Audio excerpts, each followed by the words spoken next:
बेंगलुरु से। राधे राधे। राधे राधे महाराज जी। महाराज जी, जीवन का लक्ष्य पैसा कमाना और शोहरत कमाना है। यहाँ कब तक पैसे के पीछे कितनी भागें? शोहरत कमाओगे? तुम्हारी शोहरत में कौन जान पाएगा क्या समझ में नहीं आता कि कब रुकना चाहिए, है? कि रुकना कब है। ये ऐसा प्रवाह है कि मान लो नदी का प्रवाह तो समुद्र तक है, लेकिन इसका प्रवाह का अंत ही नहीं आ रहा। आप देखो लो, जब से सृष्टि रची गई तब से चले आ रहे हैं। अगर जो धनी मानी पुरुष हैं उनसे बात करके देखो, उनको तृप्ति हो गई क्या? नहीं। हाहाकार उनके भी हृदय मचा, इतनी व्यवस्थाएं हैं, इतना वो भी चिंतित है, नाना प्रकार की भोग वासनाएं उनको भी सता रहे।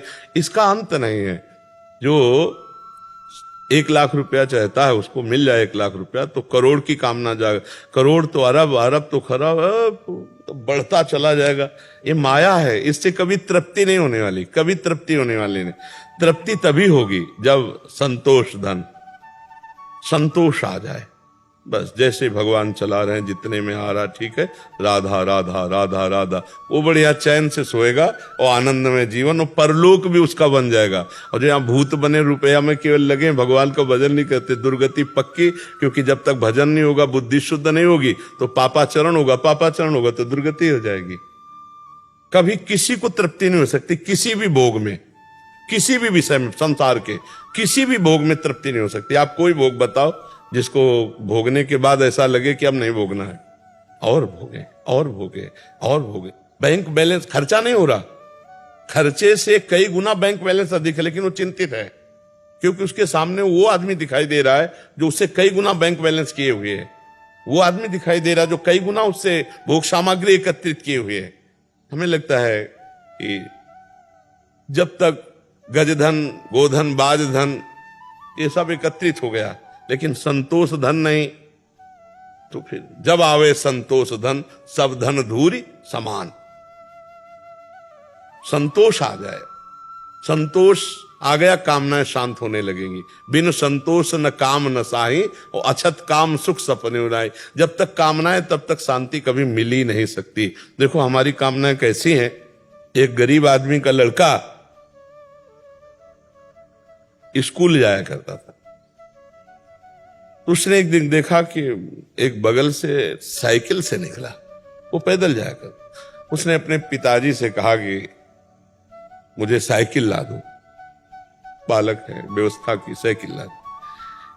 अब कुछ थोड़ा समय व्यतीत हुआ, साइकिल से जा रहा तो बगल से एक मोटरसाइकिल से निकला एक विद्यार्थी। उसने देखा साइकिल में बड़ा श्रम करना पड़ता है, इसमें तो बस पिताजी से बहुत हट किया कि मुझको मोटरसाइकिल एन के प्रकारेण उसने व्यवस्था की। कुछ समय बाद देखा कि पानी गिर रहा, मोटरसाइकिल में भींज रहा, बगल में कार बंद शीशे की। तो उसने कहा ये कितनी बढ़िया है, इसमें तो घर में जैसे बैठो, पानी नहीं भींजना ऐसा। पिताजी से तो उसका काम देखो, किसान आदमी, कहां से तुम्हारी व्यवस्था, पर बहुत बहुत हट किया। उसने खेती आदि बेच करके जैसा भी अपने पुत्र के दुलार के लिए उसने एक कार छोटी सी ले दी। कई दिन व्यतीत हुए, कार में जा रहा था, जाम में फंसी हुई थी। ऊपर से देखा हेलीकॉप्टर जा रहा, उसने पिताजी से कहा हेलीकॉप्टर, 4 थप्पड़ मारे, 4 थप्पड़ मारे, कार भी बेच दी, कहा पैदल चलो। हमें लगता है कि तृप्ति तो कहीं हो नहीं सकती। अगर हमारी कामनाओं की पूर्ति होती चली जाए तो तृप्ति तो कभी हो नहीं सकती, और आज तक किसी की नहीं हुई, ना धन से हुई ना भोगों से। अपने बेटे की 1000 वर्ष की आयु महाराज ययाति ने जवानी ली, अपनी तो भोगी भी, अपने बेटे की लेकर के भी भोगी, तो भी तृप्ति नहीं मिली भोगों में। तो उन्होंने लिखा कि विश्व के जितने भी भोग हैं भगवान से विमुख, इसलिए भगवान से विमुख कि अगर भगवान का भक्त है तो संतोष धन आ जाएगा उसको। सबसे भगवान से जो विमुख है, ऐसे एक पुरुष को पूरे विश्व के सब भोग दे दिए जाए तो भी वो तृप्त नहीं होने वाला। अब आप देखो अपने मृत्यु लोक में कितने भोग हैं, इनसे कई गुना सुंदर बढ़िया स्वर्ग में है, नहीं? और ऐसी अप्सराओं का स्वामी देवराजेंद्र है, और देवराजेंद्र भी गौतम ऋषि की कुटिया में जाकर उनकी पत्नी से गलत भाव, जो चरित्र शास्त्र जानते, तो मतलब भोगों में तृप्ति नहीं है। स्वर्ग का राजा इंद्र मृत्यु लोक के एक महात्मा की कुटिया में, जो गृहस्थ महात्मा है, उनकी कुटिया में जाता हुआ अहिल्या जी से गलत संबंध बनाने की चेष्टा की और श्राप पाया। गौतम ऋषि ने साप दिया, जा तेरे शरीर पे 1000 भग हो जाए। तो आप विचार करके देखो, जब त्रिभुवनपति देवराज इंद्र को भी भोगों से तृप्ति नहीं है तो मनुष्य को कैसे हो जाएगी। तो भोगों से अगर हमको गाड़ी अपनी विश्राम में लानी है तो जथा लाभ संतोष सदा, काहू सो कछ न चाहूंगो। हे प्रभु, जैसी परिस्थिति रही उसी में राजी है। राधा राधा राधा राधा राधा, जो नमक रोटी मिले खाओ, मेहनत करो, परिवार का पोषण करो, ऊपर की तरफ मत देखो कि वो ऐसी बिल्डिंग हो जाए, वो ऐसी कार हो जाए, वो ऐसी व्यवस्था हो जाए, फिर तो जिंदगी बर्बाद है, इसी में लगे रहो। और जब तुम वो ऐसी कर लोगे ना तो तुम्हें और ऊंचा दिखाई देगा, और ऊंचे वाले मिलेंगे। आदमी परेशान इसी में है। बगल से निकला कपड़ा अपना देखा, उसका जल गया कि यार इसका तो बहुत जोर का कपड़ा है। अगर हम संतोष करने लगे, यार भगवान ने हमें जो दिया हमारे भाग्य के अनुसार बहुत दिया है, और राधा राधा राधा, तो आप आनंद आने लगे। लेकिन वो दूसरों को देख देख करके जलता है, परेशान होता है, कभी तृप्ति किसी को नहीं है। मतलब बहुत विचित्र भगवान की माया है। तुम जिसे देख रहे हो कि अगर ये मिल जाए तो मैं सुखी हो जाऊं, उसको कोई भोग रहा है और वो तीसरे को देख रहा है। जिसको तुम देख रहे हो वो उसको नहीं देख रहा, वो तीसरे को देख रहा कि अगर ये मिल जाए तो मैं तृप्त हूं, और वो किसी और। यही तो भर्तरी जी ने देख करके संसार से वैराग्य ले लिया है। सब धोखे का नौटंकी नाटक।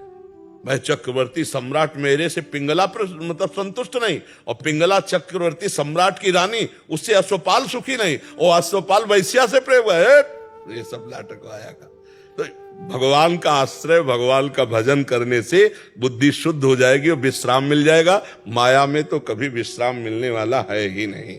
चाहे जितना आप धन कमाओ, धन का अगर दिमाग में बैठ गया तो पापाचरण होने लगता है। बुद्धि अगर संतोष धन स्वीकार कर ले तो सबसे बड़ा धनी। डर लगेगा समाज को, डर लगेगा जिस समय आप धर्म में होगे कि ये कट्टर आदमी है, 10 रुपया भी घूस रहे। अब आप समझो कितनी इज्जत है आपकी। आप भले साइकिल से चलोगे लेकिन आपकी इज्जत कितनी है कि आपका बड़ा अधिकारी जो घूस लेता होगा वो भी आपसे डरेगा कि ये आदमी अपने बस चाहे निलंबित कर दो हमें, हम तुम्हारे तो ये धर्म पूर्वक चलना, संतोष पूर्वक चलना, यही शांति का मार्ग है। और तो मुझे समझ में नहीं आता। और तो बढ़ते चले जाओ, हाँ जितना बढ़ते चले जाओगे माया है उतना ही बड़ा आपको दिखाई देती चली जाएगी।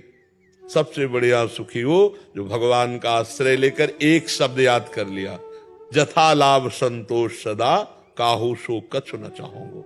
जैसे भगवान हमारे भाग्य के अनुसार दिए, हम सुखी हैं, हम राजी हैं उसी में जिसमें तेरी रजा। वो मस्त है और कोई मस्त नहीं हो तो सब परेशान है। आप हमारी बात समझ रहे हैं?